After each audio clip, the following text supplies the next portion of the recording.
제 딸이 지금보다 조금 더 어렸을 때 밤에 자다가 한 번씩 저한테 또 엄마한테 와서 했던 말이 있어요. 엄마, 아빠 아파요. 이렇게 얘기하는 게. 왜 아픈가 했더니 뭐 어디 특별히 다친 데도 없고 하는데도 아프다고 고백하는 더라고요. 어디가 아파? 그러면 뭐 허벅지가 아파요. 무릎이 아파요. 그렇게 얘기하더라고요. 그게 뭐죠? 성장통이 일어나는 거죠. 여러분, 이 땅에 태어나서 건강하게 자라가고 있는 아이라면 성장 과정 중에 반드시 겪게 되는 것이 있습니다. 그게 바로 성장통이죠. 이 성장통은 아이가 평생에 수십 번을 저는 그냥 한두 번 겪는 건 줄 알았는데 수십 번 겪게 된다고 이렇게 하더라고요. 그리고 그 성장통이 있는 것이 정상이죠. 성장통은 아이의 몸에 문제가 있다는 뜻이 아니라 오히려 아이의 근육과 뼈가 늘어나고 있다는, 잘 자라고 있다는 그 표시라고 합니다. 그래서 그 뼈가, 그 근육이 늘어나고 있는 과정 속에서 겪게 되는 경험인 거죠. 저렇게 소리도 지르고 잘 자라고 있으면 저렇게 되는 거죠. 주님의 몸인 교회도 모든 생명처럼 성장통을 겪게 됩니다. 교회가 영혼을 향한 마음이 있고 영적이든 수적이든 질적이든 성장하게 되는 과정 중에 있다면 필연적으로 교회는 성장통을 겪게 됩니다. 이 성장통을 잘 통과하게 될 때 아이가 잘 자라는 것처럼 교회도 더욱 잘 성장하고 단단해지고 튼튼하게 자랄 수 있게 되는 것이죠. 오늘 말씀을 보시면 이렇게 성장통을 잘 지나가는 교회들이 가지고 있는 특징들이 잘 나타나 있습니다. 여러분, 데살로니가 교회는 칭찬받는 교회였어요. 그래서 저희가 지난 몇 주간 데살로니가 교회가 30 동안 어떻게 칭찬받았는지에 대해서 이야기를 나눴죠. 그런데 데살로니가 교회도 이 뒷부분을 읽어보시면 나오지만 안팎에 여러 어려움들도 있었습니다. 오늘 본문 이후의 내용을 더 읽어보시면 그런 문제점들에 대해서 바울이 이야기하는 것도 나옵니다. 그렇지만 여러분, 바울은 그런 문제가 데살로니가 교회 안에도 있었음에도 불구하고 데살로니가 교회를 이 교회 문제 있어, 이 교회 문제 많은 교회고 이 교회 실패한 교회야, 이렇게 바라보고 이야기한 적이 없어요. 바울은 이 교회가 기쁨이 되는 교회, 성장하는 교회, 잘 자라고 있는 교회를 바라보고 오히려 바울은 그것을 교회가 겪게 되는, 건강한 교회라면 겪게 되는 자연스러운 성장통으로 여겼습니다. 그래서 이 성장통을 데살로니가 교회가 잘 지나갈 수 있도록 격려하는데요. 그 격려하는 내용이 바로 오늘 본문에서, 우리 말씀에서 오늘 우리가 다루고 있는 내용이죠. 사랑하는 여러분, 세상에 100% 좋은 점만 있는 교회는 없습니다. 그런 교회 가보셨어요? 그런 교회 아직은 저는 못 찾았더라고요. 모든 교회가 장점이 있으면 단점이 있고 빛이 있으면 그림자도 존재합니다. 저는 좋은 교회를 만났어요. 제 청소년 시절에 제가 고등학교 1학년 때 원래 다니고 있던 교회가 있었는데 고등학교 선배가 저한테 그랬어요. 우리 교회에 예쁜 누나들 많다.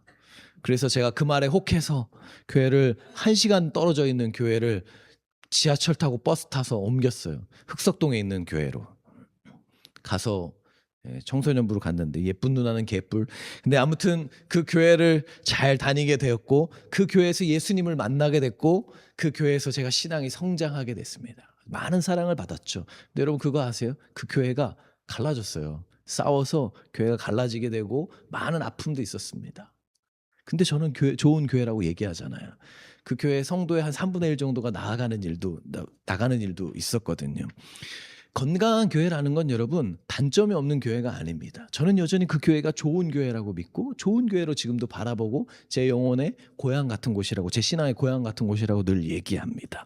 왜냐하면 빛이 있으면 그림자도 있고 장점이 있으면 단점도 있는 것이죠.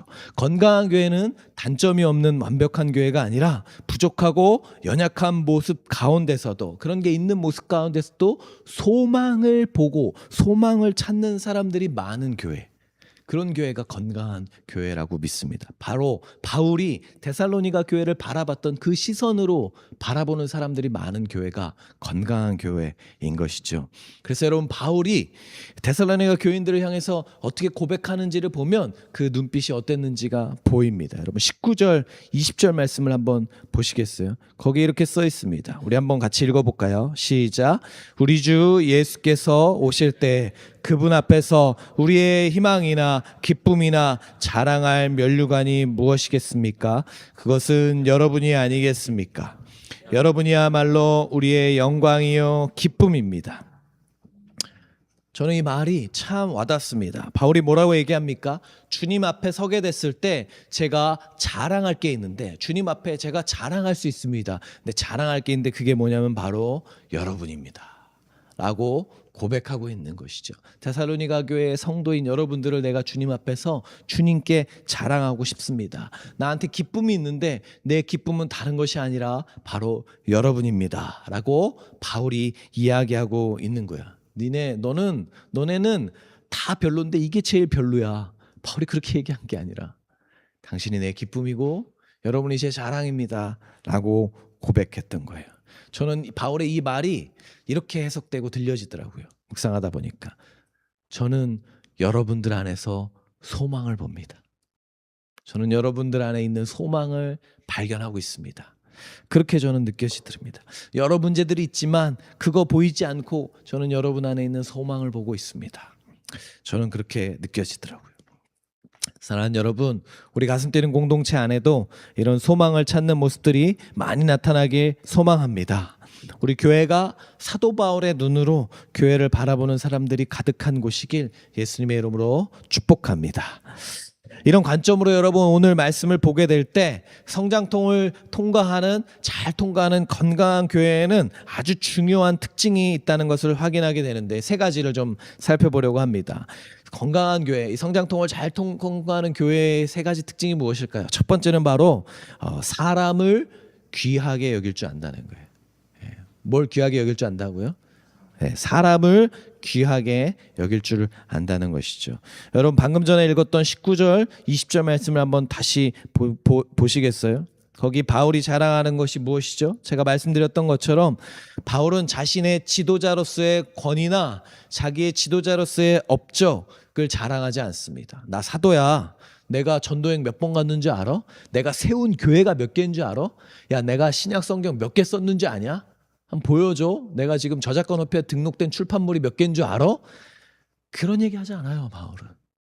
바울이 자신의 잘남을 자랑하고자 한다면, 자신의 업적을 자랑하고자 한다면 바울만큼 잘나고 자랑할 수 있는 업적이 많은 사람이 누가 있겠어요? 그런데 바울은 그거 하나도 자랑하지 않아요. 그게 바울의 자랑이 아니라 바울의 자랑은 얼굴을 마주하고 있고 늘 함께 교회를 세웠던 데살로니가 성도들이었던 거예요. 너희들이 내 자랑이라고, 너희들이 내 기쁨이라고 얘기하는 것이죠. 몇 년 전에 이현이가 좀 더 어렸을 때 제 딸이 저 안에 이제 예배드릴 때 저렇게 있잖아요. 그게 잘 듣는지 안 듣는지 몰랐는데 그렇게 했다가 어느 날 엄마한테 이렇게 물어봤대. 엄마, 교회가 사람이 아닌데 왜 자꾸 건강하라고 그래? 왜 건강해야 된다고 그래? 이렇게 물어봤다고 하더라고요. 맨날 놀고 있는 줄 알았는데 그래도 듣고 있나 봐요. 왜 그렇죠, 여러분? 왜 교회가 건강해야 한다고 이런 얘기들을 계속하죠?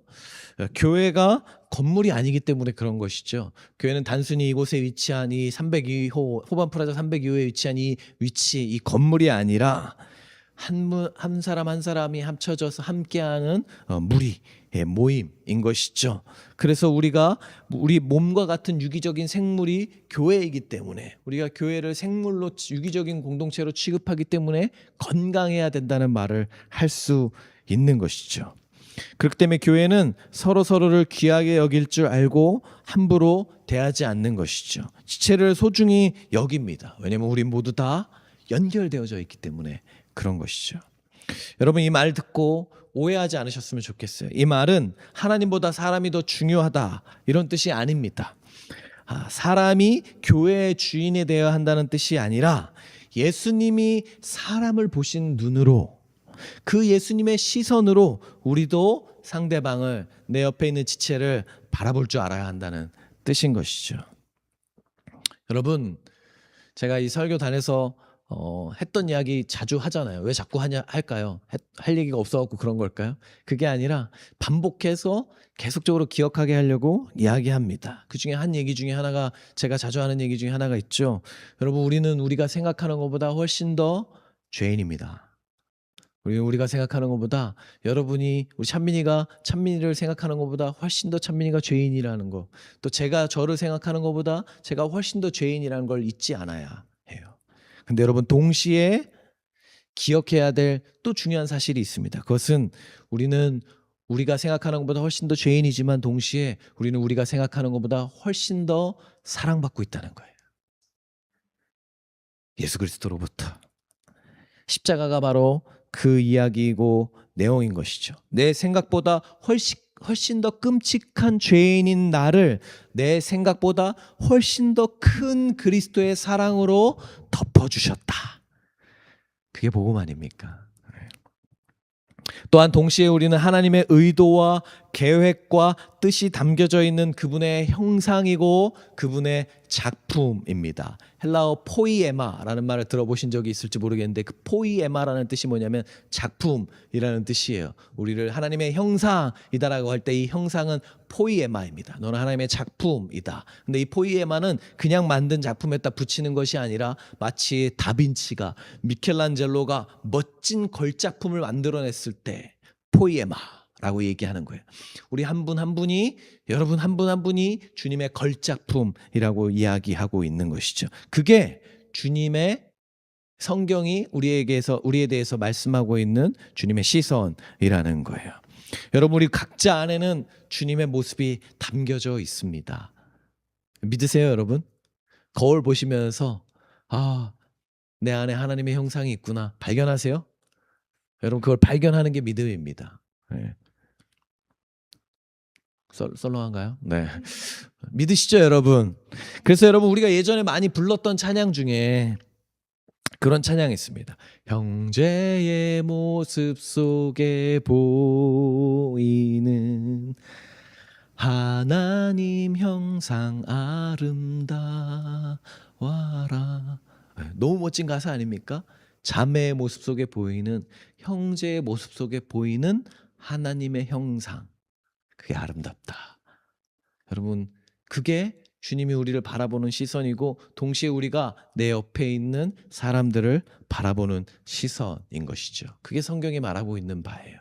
그래서 여러분 한번 우리 실습해 볼까요? 옆에 있는 분 앞뒤 보시면서 당신 안에 있는 하나님의 형상이 아름답습니다. 이렇게 이야기 한번 해주시겠어요? 축복해 주면서 한번 하겠습니다. 자, 옆에 있는 사람한테 앞뒤 보시면서 당신 안에 있는 하나님의 형상이 아름답습니다. 네. 네, 이렇게 한번 이야기해 주십시오. 네. 네. 그 모습으로 바라보고 여기는 겁니다. 여러분 상대방 안에 하나님이 담겨져 있다면 우리가 그 사람을 함부로 대할 수 있을까요? 없죠. 하나님이 그 안에 있다면 함부로 대할 수 없죠. 그래서 여러분 예수님을 정말 사랑하는 사람, 하나님을 알아가고 성숙해져가는 사람일수록 우리는 주님의 몸되는 한 명 한 명의 지체를 함부로 대할 수가 없어요. 왜냐하면 주님이 그 사람을 어떻게 만드셨는지 알고 어떻게 사랑하셨는지를 알기 때문이죠. 저 사람을 위해 십자가에 예수님이 못 박혀 죽으셨다는 걸 알기 때문에 우리는 함부로 그 사람을 대할 수 없습니다. 우린 마치 교회를 다니면서도 신앙생활 하면서도 하나님만 보이고 사람들은 신경 쓰지 않는 그런 교회가 좋은 교회라고 착각할 때가 있어요. 여러분 그 교회 죄송하지만 그분의 신앙이 이해는 되지만 그걸 마냥 좋은 교회라고 저는 얘기할 수 없다고 생각합니다. 정말 좋은 교회는 십자가의 모습이 있는 겁니다. 수직으로는 하나님을 잘 바라보고 하나님과 좋은 관계를 맺는 거예요. 예전에 교회를 보면 우리 교회는 그런 분이 없고 대부분의 교회 그런 분이 없겠지만 예전에 보면 새벽 예배 열심히 나오고 하나님과는 너무 잘 관계를 맺지만 만나는 사람마다 핥히고 상처내고 가시로 찌르는 그런 분들이 있어요. 나는 하나님과 너무 잘 지내. 그러면서 너 볼 때 야 이 회개해라 독사의 자식들아 회칠한 무덤들 이렇게 하고 다니는 분들이 가끔 보면 교회에 있던 경우가 있습니다. 그러나 정말 좋은 신앙은 하나님과의 관계가 좋을 뿐만 아니라 사람들과의 관계에도 성숙함이 드러나는 거예요. 사람들을 섬기고 존귀하게 바라볼 줄 알고 그분들을 존중할 줄 아는 것. 그래서 이 수평과 수직이 십자가처럼 균형을 맞추게 될 때 그 사람이 성숙한 신앙인이라고 우리가 얘기할 수 있는 것이죠. 앞서 말씀드린 것처럼 저는 제가 지금 이렇게 신앙이 잘 자라게 된 것은 하나님을 만났기 때문이죠. 복음을 알았기 때문입니다. 그렇지만 그것만 있었기 때문이 아니에요. 제가 흑석동에 있던 그 교회 안에서 잘 자랐기 때문에, 좋은 사랑을 받았기 때문에 제가 잘 자랄 수 있게 되었다고 저는 감히 말씀드릴 수 있습니다. 저는 신학교 다닌다고 집에서 쫓겨났었거든요. 2년 동안 편입을 해서 신학교 다닌다니까 쫓겨나갖고 2년을 신학교 앞에서 1년은 자취하고 1년은 기숙사에 살았습니다. 사는데 무슨 돈이 있겠어요. 집에서 지원도 없고 학교 다니고 알바하면서도 등록금 내기가 힘들고 월세 내는 것도 쉽지 않더라고요. 월세 20만 원을 같이 사는 형이랑 10만 원, 10만 원씩 나눠서 냈는데도 그게 쉽지 않아서 많이 힘들었고 괴로웠던 적, 밥도 못 먹었던, 점심도 못 먹었던 적도 있었습니다. 근데 돌아보니까요, 여러분, 그렇게 2년에 등록금을 4번 내야 되잖아요. 딱 첫 학기 등록금 빼고는 첫 학기 동안은 제가 모았던 등록금으로 냈어요. 그리고 제가 같이 그 입학하는 같이 사는 형 등록금도 제가 이제 제 돈이 좀 여유가 있어서 그 돈을 좀 그때는 빌려준다고 했다가 그냥 이제 네. 지금 한 30년째, 25년째 빌려주고 있네요. 네. 근데 아무튼 그렇게 드렸죠. 근데 다 주고 보니까 제가 돈이 없는 거예요. 그리고 드리고 한 학기 했는데 나머지 세 학기는 제가 등록금이 없었거든요. 충분히 다 안 되더라고요. 근데 놀라운 것은 다 등록했어요. 그때 맞춰서. 제 스스로가 다 감당하지 않았어요. 어떻게든 어떤 사랑을 받아서 하나하나 채워져서 다 감당되어져서 학교를 다니게 되더라고요. 그 사랑이 있었기 때문에 지금 제가 있게 된 것이죠. 여러분, 우리는 이 수직과 수평의 사랑 안에서 자라게 됩니다. 어떤 사람들은 예수를 믿는다고 말하면서도 교회는 가지 않는다고 얘기해요. 요즘 그런 분들 많죠. 내가 예수님은 믿지만, 예수님은 사랑하지만 교회에서는 많은 상처를 받았기 때문에, 그래서 교회 안에는 위선자들도 많고 그런 사람들이 있기 때문에 나는 교회를 가지 않는다고 이야기합니다. 어떤 마음에서 그런 이야기 하는지 저는 이해는 됩니다. 어떤 상처를 받았는지 제가 다 가늠할 수는 없지만 요즘에 그런 상처를 받는 분들이 많다는 것도, 아프다는 것도 저는 잘 이해가 돼요. 그렇지만 거기에 그렇게 하는 것들에 저는 동의하고 싶진 않아요. 그래서 권면하고 싶지도 않습니다. 제가 최근에 읽었던 책 중에 참 여러분들에게 우리 함께 교회에서 읽었으면 좋겠다. 우리 교회가 같이 북토크도 같이 하고 독서 모임도 같이 하면 좋겠다고 하는 책이 있습니다. 제가 우리 박 전사님도 사드리고 선물로 드리고 이렇게 했던 책인데, 이 동네 교회가 살아난다라는 책이에요. 이 책 읽다 보니까 딱 정말 우리 교회에 너무 필요한 얘기고, 우리 교회가 지향하려고 하는 방향성과도 너무 일치하는, 99% 일치하는, 제가 좀 더 이 저자보다 잘생겼다는 거 빼고는 거의 다 일치하는 그런 내용을 가지고 있는 너무 좋은 책이어서 제가 너무 한 분 한 분 너무 다 사드리고 싶은데, 제가 이거 좀 18,000원이어갖고 제가 좀 고민하면서, 아무튼 네. 근데 한번 꼭 기회가 되면 이거 같이 다 읽으면서 우리 독서 토론하고, 이게 우리 교회의 어떤 교과서처럼 삼으면 너무 좋겠다는 책이에요. 동네 교회가 어떻게 잘 세워지고 살아날 수 있는지에 대해서 나누고 있는 책입니다. 근데 이 책에 보면 이분이 톰 네일러라는 분은 이 교회 아주 유명한 교회 컨설턴트입니다. 25살에 미국의 아주 유명한 은행의 부회장까지 됐던, 25살이다 그랬던 분이 나중에 신학을 하고 이제 목회도 한 다음에 지금은 이제 교회 컨설팅의 일을 하고 있는 분, 보석과 같은 책을 많이 쓰신 분인데, 이 책을 읽다 보면 이 저자 본인의 이야기가 나옵니다. 이분이 젊은 시절에, 어린 시절에 부모님과 함께 교회를 갔다가 교회가 아까 제가 말씀드린 저희 교회처럼 갈라졌어요. 싸우고 갈라지게 되면서 교회에서 상처를 많이 받게 됐어요. 그 가운데 있었고, 한 교회를 그럼에도 다녔지만 그 교회가 또 갈라지게 되면서 상처를 받아서 교회를 떠나게 됐어요. 교회에 소망이 없다. 교회 위선자들이 많고 교회 뭐 말만 맨날 웃고 하지만 교회에 여러 아픔들이 있다고 교회를 떠나게 됩니다. 그리고 20대에 가게 돼요. 그때까지도 교회를 다니지 않았어요. 근데 문제는 여자친구를 만났는데 여자친구가 교회 다니는 사람이었던 거예요. 그래서 고민이 되기 시작했어요. 여자친구는 너무 좋은 거예요. 그래서 결혼도 하고 싶었어요. 근데 여자친구가 어느 날 연애를 잘하다가 자기 모습을 보더니 난 너랑 결혼할 수 없겠다, 이렇게 얘기했다는 거예요. 너가 방탕하게 생활하는 모습을 보니까 난 결혼하기 너무 힘들다 했더니 이 사람이 마음을 고쳐잡고 내가 잘할게 하고 다시 잘 본을 보이고 같이 해갖고 결국 그 여자친구가 결혼을 하게 됐어요. 근데 교회를 막 그렇게 잘 나가진 않았던 것 같아요. 근데 이제 결혼을 하게 되니까 이제 아내가 압박이 들어가잖아요. 부드러운 압박이 이제 들어가기 시작해요. 우리 교회를 빨리 정해서 교회를 같이 잘 다녔으면 좋겠다 해서 그때부터 교회를 나가기 시작했어요. 교회를 잘 다녔습니다. 그래서 감사하게 그렇게 다닌 교회가 적응이 되기 시작한 거예요. 같이 소그룹도 하고 예배도 잘 드리게 되었어요. 어느 순간에 이 교회가 다시 이 사람의 이분의 이 일상 안에 깊은 영향을 미치기 시작했어요. 근데 이 교회는 특별히 이제 남자끼리 하는 소그룹, 여자끼리 하는 소그룹 이렇게 했었나 봐요. 근데 이분이 결혼해서 남자끼리 하는 소그룹에 나가서 잘 정착하고 너무 좋고 목자를 붙어서 선한 영향력을 받고 잘 자라고 있었습니다. 근데 그러다가 어느 날 마트에 갔는데 마트에서 장을 보려고 하는데 앞에서 누가 막 싸우고 있는 거예요. 욕을 하면서 싸우고 있는 소리를 막 듣는 거예요. 그래서 누구지 하고 이렇게 딱 봤는데 뒷모습 보는데 자기 목자였던 거예요. 소그룹 목자가 거기서 욕을 하면서 싸우고 있더라는 거예요. 예를 들어서 보면 우리 박혁정 선생 이마트에 갔는데 우리 갔는데 누구 멱살을 잡고 막 쌍욕을 하면서 막 싸우고 있던 거죠. 근데 등이었어요. 뒷모습. 그래서 본인을 보진 못했고 그 목자가 앞에 그 사람과 싸우고 있는 모습만 본인만 본 거예요. 그 목자는 이 분을 보지 못했죠. 그리고 돌아왔어요. 황급히 들킬까 봐 이렇게 돌아온 거예요. 그리고 나서 이분이 너무 충격을 받고 상처를 받고 시험에 든 거예요. 그래가지고 아내한테 얘기했어요. 나 이제 교회 못 다닐 것 같다. 왜 그러냐고 아내가 급하게 물어봤어요. 아니 내가 그렇게 성숙하다고 믿고 그렇게 따랐던 신앙의 본을 받았던 그 목자가 저기서 쌍욕하면서 싸우고 있더라. 내가 그 모습을 보니까 저 사람은 정말 위선자였다는 걸 알게 됐다. 내가 저 사람을 어떻게 따를 수 있을지, 내 이 교회에서 어떻게 신앙생활을 계속할 수 있을지 도저히 자신이 없다. 교회는 위선자들의 곳인 것 같다. 나 더 이상 교회를 다니고 싶지 않다. 이건 당신이 이해해줘야 될 것 같다. 이렇게 하면서 얘기했대요. 근데 그때 그 이야기를 다 듣고 있던 이 아내분이 이렇게 얘기했대요. 자신의 이야기를 하기 시작한 거예요. 자기도 자라오면서 교회 안에서 좋은 교회에 있었지만 자신이 있던 교회 안에도 어떤 위선자들이 있던 건지를 얘기하기 시작했어요.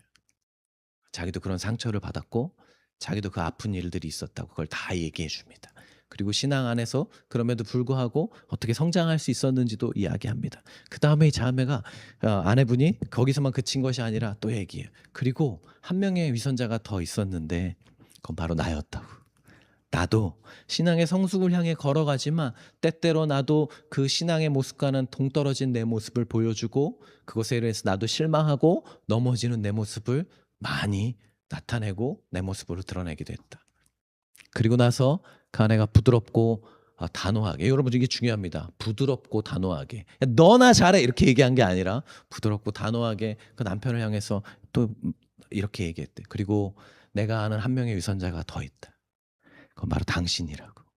당신도 사실 우리가 신앙생활을 하다 보면 넘어지기도 하고 신앙의 길을 따르다가 보면 그리스도의 길과는, 그리스도의 모습과는 닮지 않은 모습을 때때로 보이기도 한다고. 나는 그걸 보고 있다고. 그렇지만 나는 당신을 실망하지 않고 당신을 위선자라고 생각하지 않고 그래서 같이 걸어가는 성장통이라고 생각한다고 이야기합니다. 근데 그 말이 이 분의 지금까지 살아오면서 교회를 바라보고 사람들을 바라봤던 시각을 바꿔놨어요. 그리고 다르게 보기 시작한 거예요. 저 사람도 나와 같다. 그리고 나도 저 사람과 같다.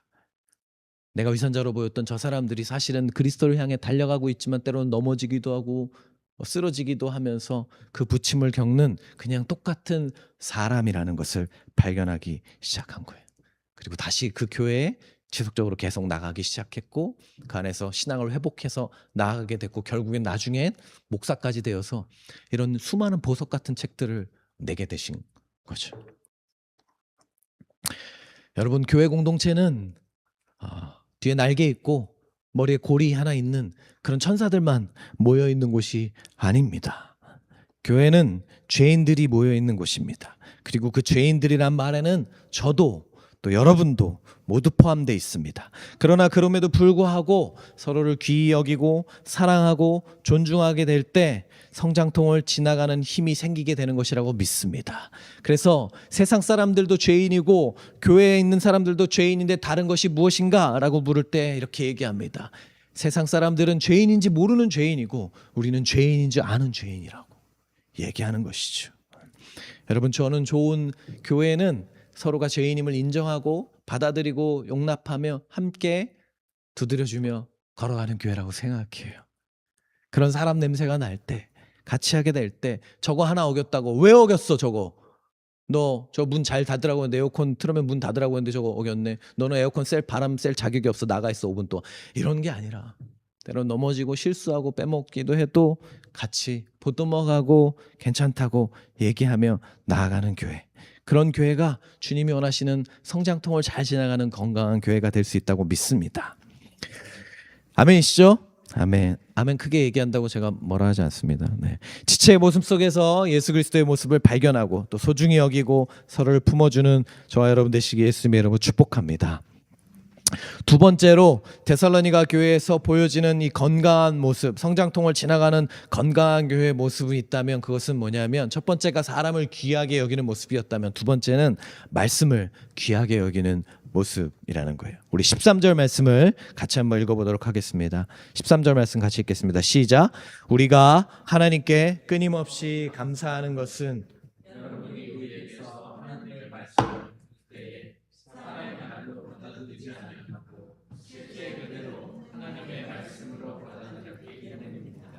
이 하나님의 말씀은 또한 신도 여러분 가운데서 살아 움직이고 있습니다. 바울은 데살로니가 교인들이 말씀을 대하는 태도에 대해서 언급하는데 뭐라고 얘기하냐면 1장에서도 성도들이 말씀을 잘 받아들였다고 이렇게 칭찬했는데 거기에서 2장에서는 좀 더 나가서 그것을 구체적으로 묘사합니다. 뭐라고 묘사하냐면 그들이 바울과 실로아노와 디모데와 같은 지도자들을 통해서 하나님의 말씀을 받고 하나님의 가르침을 받을 때 그것을 사람의 말로 받아들인 것이 아니라 하나님의 말씀으로 받아들였다고 이야기하고 있는 거예요. 어떻게 여러분 설교자 한 사람 한 사람이 얘기하는데 그걸 설교자의 음성이 아니라 하나님의 음성으로 받아들였다고 고백하고 있는 거잖아요. 어떻게 그런 일이 있죠? 어떻게 설교자의 설교를 하나님의 말씀으로 받을 수 있죠? 이것은 여러분 바울이 대단한 언변을 가진 사람이었기 때문이나 실라가 디모데가 그런 사람이었기 때문이 아닙니다. 다른 성경을 보면 바울의 언변이 글에 비해서 언변이 뛰어나지 않다고 비웃는 조롱하고 비웃는 모습이 성경에 나오는 거 보면 바울이 그렇게 대단한 설교자였다 그렇게 느껴지지는 않아요. 그렇게 사람들이 생각하지는 않습니다. 많은 신학자가 그랬기 때문에 그렇게 받은 게 아니에요. 설교자가 대단한 언변을 가졌거나 굉장한 해석을 뗐기 때문이 아니라 그 설교자 뒤에 계신 분이 그 설교자를 보내시고 말씀하시는 분이 누구인지를 볼 수 있었기 때문에 그렇게 보았던 것이죠. 그렇게 받아들였던 것이죠. 여러분 사극을 보시면 가끔 왕이 신하에게 어명을 내리는 장면이 나오죠. 그 신하는 그 파발마를 통해서 왕이 직접 가지 않고 파발마나 사신을 통해서 사자를 통해서 그 신하가 있는 곳에 보냅니다. 왕이 직접 가지 않아요. 전령을 보내면 가서 그 왕의 신하가 왕의 사자가 전령이 왕의 신하 앞에 가서 얘기하죠. 어명이요 이렇게 얘기합니다. 그러면 그 앞에 엎드리죠. 왕은 없는데 전령이 왔는데 그 앞에 엎드려요. 왜죠? 그 전령이 대단해서가 아니라 보낸 사람이 대단해서. 보낸 사람이 왕이기 때문에 그 전령 앞에 기꺼이 엎드리는 것입니다. 그 신하는 전령의 말을 듣는 것이 아니라 왕의 어명을 듣고 있기 때문에 그런 것이죠. 여러분 이 모습이 주님과 설교자와 말씀을 받는 사람들의 관계예요. 여러분 저는 그냥 전령이에요. 전령. 주님이 목자시라면 저는 그 목자가 있고 양이 있으면 그 양들이 다른 길로 갈지 않게 강아지 한 마리 꼭 있죠. 세퍼트 한 마리 이렇게 해갖고 뭐 양이 딴 데로 갈 때마다 막 짖으면서 저로 가 이러잖아요. 그게 제 역할이에요. 여러분. 진짜 목자는 주님이시죠. 근데 왜 그 말을 따르는 것입니까? 주님이 보내셨기 때문에 그렇게 하는 것이죠. 여러분 그래서 성숙한 성도는 설교자를 가리지 않습니다. 왜냐하면 말씀을 전달하는 사람보다 더 중요한 것은 그 말씀을 원래 하신 분이 누구인지를 이해하고 있기 때문에 그런 것이죠. 그리고 이 말씀이 하나님의 말씀이 될 때 어떤 일이 일어나죠? 오늘 말씀에 나오죠. 그 말씀이 우리 안에서 역사하게 됩니다. 살아 움직이게 되는 것이죠. 그 말씀을 하나님의 말씀으로 내가 받아들일 때 오늘 설교 좋았네. 그게 아니라 이건 하나님의 말씀이야 라고 받아들일 때 우리 안에 역사가 일어나게 되는 겁니다. 왕 얘기 좀 더 해볼까요? 어떤 왕이 회의를 하다가 신하들 앞에서 그렇게 회의할 때마다 코를 팠대요. 지어낸 얘기죠. 지어낸 얘기겠죠. 근데 그래서 하다가 참다 못한 한 신하가 충언을 하기 위해서 왕에게 갑자기 전하 채통을 지키시옵소서 이렇게 얘기했답니다. 그러자 왕이 신하에게 그렇게 얘기했대요. 경도 한번 해보시오. 아주 시원하고 기분도 좋고 재밌어. 이렇게 얘기했대요. 근데 이 신하가 회의를 마치고 집에 가서는 갑자기 코를 파기 시작하더랍니다. 아내가 그 모습을 봤어요. 그 모습을 보고 나무라기 시작했어. 아니 지금 도대체 뭐 하는 거예요? 회의 갔다 와서 왜 이렇게 채통 없이 코를 파고 있습니까? 막 나무라자가 신하가 오히려 호통을 치면서 아내한테 이렇게 얘기했대요. 어명이요. 왕이 얘기했으니까 경도해보라고 했으니까 나에게 하나님이 나에게 하신 왕이 나에게 하신 말씀이라고 생각하면서 했다는 거죠. 여러분 우리가 하나님의 말씀을 이렇게 받기 시작하면 어떤 일이 일어날까요? 왕이 나에게 하신 말씀, 살아계신 하나님이 나에게 하신 말씀으로 받아들이면 그 말씀이 내 안에 살아 움직이게 되는 것이죠. 왕의 한마디를 이 신하는 금과 같은 무게로 받아들인 거죠.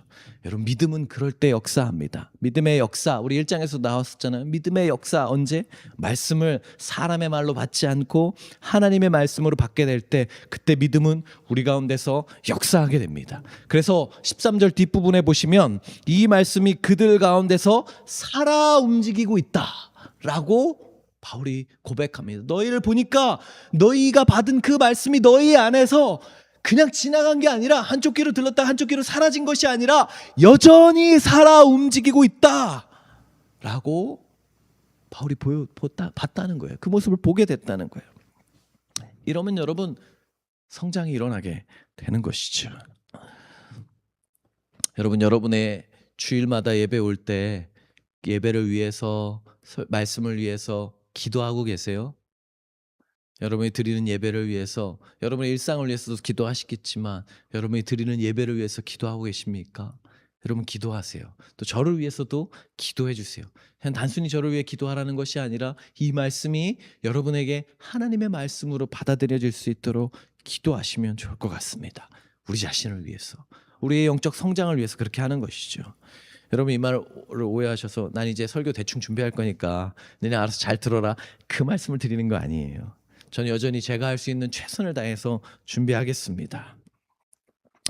여러분 매주 주일마다 그런 생각이 들더라고요. 매주 주일마다 우리나라에서 1,000만의 그리스도인들이 금광에 들어갑니다. 주일 오전 11시마다. 그런데 똑같은 금광에 들어가서도요. 어떤 사람은 금을 캐고 나오지만 어떤 사람은 돌만 갖고 나오더라고요. 똑같은 금광에 들어가는데 어떤 사람은 금을 나 오늘도 이런 금 캐왔어 라고 하지만 아유 오늘도 돌밖에 없네 라고 하고 나오는 사람들이 있습니다. 여러분 저는 우리 가슴 뛰는 교회가 말씀 앞에 순전하게 반응하는 공동체가 되었으면 좋겠습니다. 그래서 제가 새가족반에서 늘 숙제로 내어드리는 게 뭐냐면 설교 요약하는 거 숙제로 내드리냐 잘 적고 계신가요? 네, 필기하고 정리하는 숙제들 그래서 내드리는 거죠. 같이 한 번 더 기억하고 정리하고 왜 제가 지금 요즘에 주중에 매일매일 말씀 묵상을 제 설교를 준비해갖고 설교의 내용들로 합니까? 조금 더 내 이 말씀이 나의 삶과 내가 일주일에 들었던 한 주간 들었던 말씀과 적용되어서 우리 삶에 역사할 수 있게 하는 것이죠. 여러분 말씀 앞에 순전하게 반응하는 우리가 되었으면 좋겠습니다. 매주일마다 금을 캐서 돌아가는 저와 여러분 되시길 예수님의 이름으로 축복합니다. 그렇게 될 때 하나님의 놀라운 은혜가 우리 공동체 안에 성장통을 이겨내고 세워지는 역사가 일어날 것을 믿습니다. 마지막 세 번째로 데살로니가 교회들은 지금까지 사람을 존귀하고 귀하게 여겼고 그다음에 두 번째로 말씀을 귀하게 여겼죠. 그다음에 세 번째로 데살로니가 교인들은 고난을 가치 있게 여겼어요. 14절 말씀 우리 같이 한번 읽어보겠습니다. 시작. 형제자매 여러분, 여러분은 그리스도 예수 안에서 그들이 유대 사람에게서 고난을 받은 것과 같이 여러분도 여러분의 동족에게서 똑같은 고난을 받았습니다. 데살로니가 교회 가운데서 나타났던 모습 중에 하나가 있는데 그게 뭐냐면 그 땅 안에 그 지역 안에 고난이 있었습니다. 많은 박해가 일어났어요. 어느 정도였냐면 바울이 그 고난을 피해서 잠시 자리를 피해서 다른 곳으로 갈 정도였죠. 심지어는 공동체의 누군가는 목숨을 잃는 일마저도 생겨났습니다. 근데 놀라운 것은 바울도 그걸 보고 놀랐는데 그것은 뭐였냐면 그들이 그 고난에서 도망치지 않고 다른 믿음의 선배들이 그러했던 것처럼 그 고난을 받아들였다는 거예요. 감내했다는 것이죠. 그 고난 가운데 함께 교회가 지나갔다는 거예요. 여러분, 현대 사회에는 이상한 생각들이 현대 사회의 기류, 문화로 흐르고 있는데 그게 뭐냐면 고난이 인생 가운데 있어서는 안 될 것처럼 생각하는 문화예요.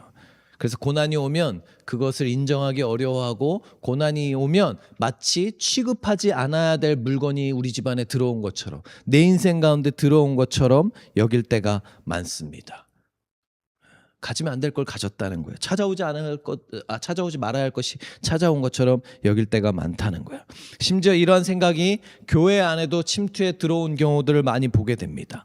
지금 이 시대는 고난 없이도 예수 믿는 게 가능한 것처럼 보이는 세상이에요. 그래서 교회를 찾을 때 기준이 뭡니까? 나를 편하게 해주는 교회, 나를 편안하게 해주는 교회, 아무런 부담을 주지 않는 교회, 아무런 거리낌을 주지 않는 교회를 교회 선정의 기준으로 찾는 사람들이 점점 더 많아지고 있는 시대가 지금 이 시대에 있는 것 같습니다. 아니라고요?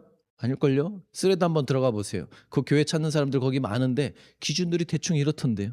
많은 사람들이, 물론 아닌 사람들도 있겠지만 그런 사람들이 점점 많은 것처럼 보입니다. 예수를 믿으면 좋은 일들만 가득할 것처럼 포장합니다. 여러분, 거짓말이에요.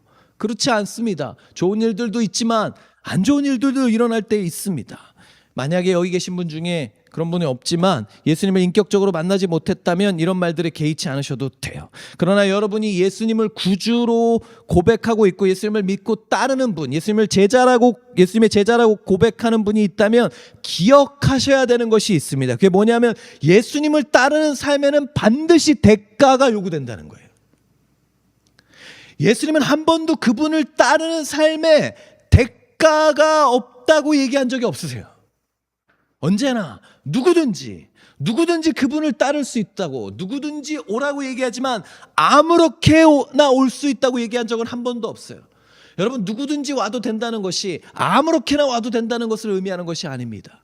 누구든지 나를 따르려거든 자기를 부인하고 자기 십자가를 지고 나를 따라야 한다고 주님은 말씀하세요. 그것이 무엇입니까? 자기 부인이 뭡니까? 자기 십자가가 뭡니까? 대가 지불을 이야기하는 것이죠. 그리스도를 따르는 삶에는 언제나 대가 지불이 있습니다. 그래서 사도 바울은 오히려 이것을 특권으로 여겼습니다. 빌립보서 1장 29절에서는 뭐라고 얘기하냐면 이렇게 얘기해요. 하나님께서는 여러분에게 그리스도를 위한 특권, 그 다음에 뭐라고 얘기하면 그 특권을 설명하면서 즉 그리스도를 믿는 것뿐만 아니라 또한 그리스도를 위하여 고난을 받는 특권도 주셨습니다 라고 얘기합니다. 여러분, 건강한 교회는 마땅히 져야 될 대가를 회피하지 않습니다. 해병대 가보셨어요? 해병대 빡세잖아요. 해병대 가신 분 없나요? 해병대 누가 가면 해병대 기수는 평생 갑니다. 저 몇 기입니다. 로이킴 그 영상 보니까 콘서트에서도 몇 기라고 막 얘기하면서 뭐 격리하고 난리 났더라고요. 왜 그렇습니까? 왜 그렇죠? 왜 그걸 특권으로 여기죠? 해병대 훈련이 빡세기 때문에 그래요, 여러분. 해병대 훈련이 다른 교회보다 똑같지 않고 우리는 그 고난을 그들은 특권으로 여긴 거예요.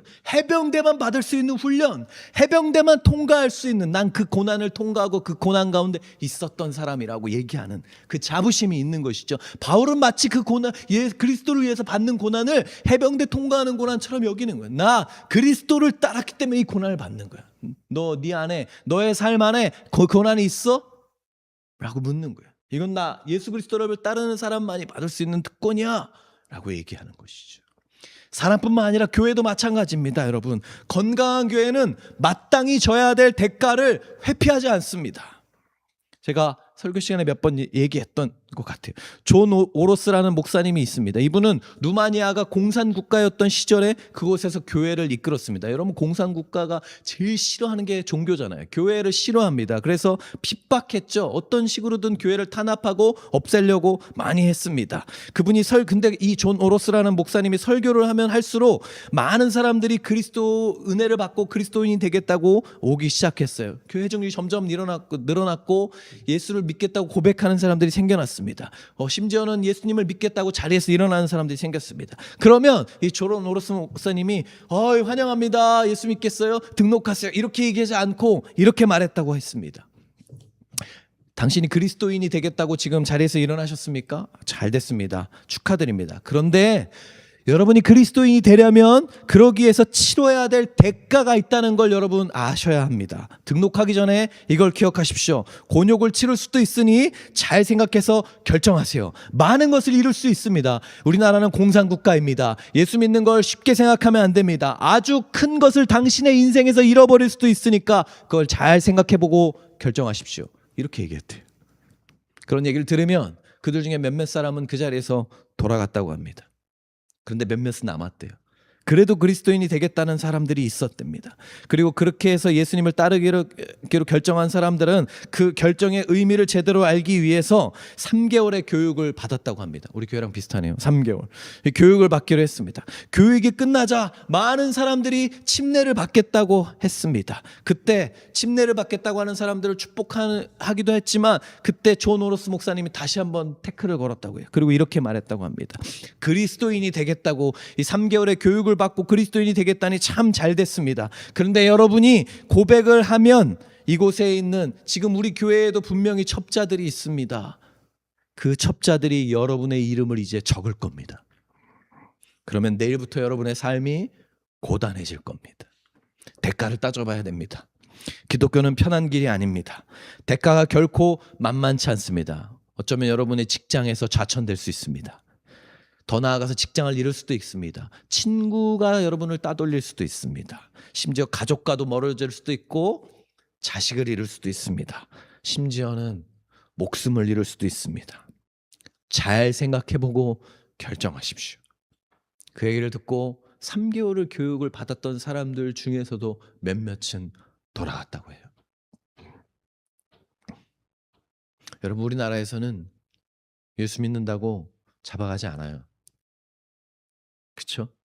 사자밥이 되지도 않습니다. 감옥에 가지도 않고 친구에게 왕따를 당하거나, 물론 뭐 식기도 조금 뭐 불편하게 이렇게 하는 경우는 있겠지만, 나라에서 추방되거나 고향을 떠나야 되는 일도 생기지 않죠. 근데 여러분, 저는 솔직히 이게 축복인지 잘 모르겠어요. 이게 한국교회에 축복이기만 한 건지 저는 잘 모르겠어요. 너무나 많은 사람들이 의미 없이 입술로만 그리스도를 따른다고 고백합니다. 십자가를 지지 않아도 예수를 믿을 수 있는 세상입니다. 제가 옛날에 청년 집회 가서 십자가를 지어야 된다고 얘기하니까 십자가 목걸이 하고 있던 청년이 예배 끝나고 갖고 농담이죠. 목사님 이렇게 뒤로 하면 이거 십자가 지는 건가요? 십자가 이렇게 뒤로 해가지고 저 졌어요 이렇게 얘기하더라고요. 농담으로 한 거죠. 십자가를 여러분 지지 않아도 예수를 믿을 수 있는 세상이 우리나라에서 펼쳐지고 있는 게 아닌가, 저는 너무 걱정됩니다. 그래서 그런지 조금만 일이 있고 조금만 어려움이 생기고 조금만 내 마음이 틀어지고 조금만 내 마음에 들지 않으면 쉽게 주님을 떠납니다. 한국의 기독교가 이처럼 위기에 처해진 것이 이 이유 때문은 아닐까 자꾸 두렵습니다. 편한 신앙생활을 찾는 사람들이 눈에 띄게 늘어가고 있는 것처럼 보입니다. 네, 여러분 죄송하지만 제 인생을 걸고 제 신앙생활을 걸고 제가 말씀드릴 수 있는데, 죄송하지만 그렇게 신앙생활 하다가는 정말 망합니다. 신앙생활 그렇게 하면 안 됩니다. 오히려 우리는 돌아봐야 됩니다. 여러분, 예수를 믿은 이후부터 무엇이 불편해지셨어요? 예수 믿기 때문에 할 수 없는 것이 생겨났습니까? 예수 믿기 때문에 내가 포기해야 되는 일이 생겼나요? 예수 믿기 전과 예수 믿은 후가 하나도 달라진 것이 없다면, 동일하다면 여러분, 우리는 우리의 신앙을 심각하고 진지하게 다시 한번 돌아봐야 됩니다. 나는 예수를 믿기 위해서, 그분을 따르기 위해서 무엇을 포기했는가? 사랑하는 여러분, 여러분의 삶에 불편함이 찾아올 때, 예수 믿는다는 이유로 불편함이 찾아올 때, 고난이 찾아올 때, 어려움이 찾아올 때 그것을 이상히 여기지 마세요. 우리 교회도 어려운 일들이 찾아왔었고 또 언젠가 반복적으로 찾아올 것입니다. 공동체 안에 어려움이 찾아올 때 그것을 이상히 여기지 마세요. 오히려 그 시간들을 통하여 공동체는 더욱더 단단해지고 건강한 내성을 가지게 될 것이라고 믿습니다. 그럴 때 성장통을 잘 통과하게 되고 건강하게 다져져서 뼈가 늘어나고 근육이 단단해지는 역사가 일어날 거라고 믿습니다. 사랑하는 여러분, 말씀을 마치려고 합니다. 오늘 하나하고 이야기를 하고 마치려고 하는데요. 오늘 말씀을 제가 준비하면서 제가 참 은혜를 받았어요. 근데 은혜를 받았던 부분이 뭐였냐면 아까 제일 처음에 읽어드렸던 그 19절 20절의 말씀이 저한테 너무 큰 은혜가 되더라고요. 우리 다시 한 번만 19절 20절 말씀을 함께 읽어볼까요? 다시 읽겠습니다. 시작. 우리 주 예수께서 오실 때 그분 앞에서 우리의 희망이나 기쁨이나 자랑할 면류관이 무엇이겠습니까? 그것은 여러분이 아니겠습니까? 여러분이야말로 우리의 영광, 기쁨이에요. 바울은 앞에 말씀드렸던 것처럼 그의 희망과 자랑과 기쁨과 영광이 다른 것이 아니라 바로 데살로니가 교회의 성도들이라고 고백합니다. 제가 이 부분을 반복해서 읽다 보니까 바울의 마음이 저한테 마치 느껴지는 것 같더라고요. 바울이 어떤 심정으로 이 서신의 이 내용을 썼는지가 조금 느껴지는 것 같더라고요. 전해지는 것 같더라고요. 너희는 내 희망이야.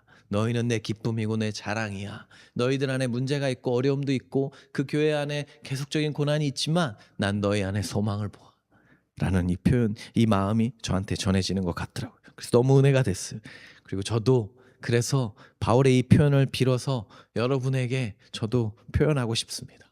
여러분은 저의 희망이고 또 자랑이고 또 기쁨이고 또 영광입니다. 제가 공동체 안에서 여러분과 함께 하고 있다는 것, 함께 잘하고 있다는 것이 얼마나 큰 즐거움인지 다 표현할 수 없습니다. 저도 언젠가 우리 믿음의 선배인 바울 선배가 그런 것처럼 주님 앞에 서게 되는 날 제가 자랑할 것이 있다면 아마 여러분일 것이. 전 여러분을 자랑하고 싶어요. 여러분이 어떻게 예수님을 만났고 예수님 안에서 어떻게 자라고 성장했고 예수님을 닮아갔는지 제가 꼭 주님 앞에 서게 되면 자랑하고 싶어요. 그게 제 기쁨이고 제 영광입니다. 우리 안에 가슴 뛰는 교회 안에 찾아오는 성장통을 잘 통과하게 될 때 더 건강하게 자라는 우리가 될 것이라고 믿습니다. 그렇게 되어서 우리 모두가 주님 앞에서 서로를 자랑하고 기뻐하는 우리가 되시길 예수님의 이름으로 축복합니다.